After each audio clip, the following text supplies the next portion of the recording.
Motorola S15 unboxing video. এই ডিভাইসটা মূলত হচ্ছে বাজেটের মধ্যে কম্বো প্যাকেজ একটা ডিভাইস। এর মধ্যে সব দিক থেকে পারফেক্ট। এটা military grade certified, better chipset use করা আছে, বেটার ক্যামেরা দেয়া আছে, বেটার জুম লেন্স পাবেন। এছাড়াও এটাতে 68 ওয়াটের ফাস্ট চার্জার বক্সই দেয়া আছে।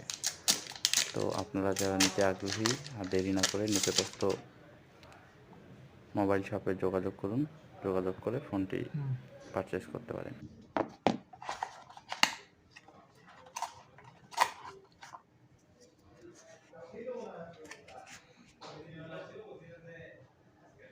तो ब्लैक कलर साफ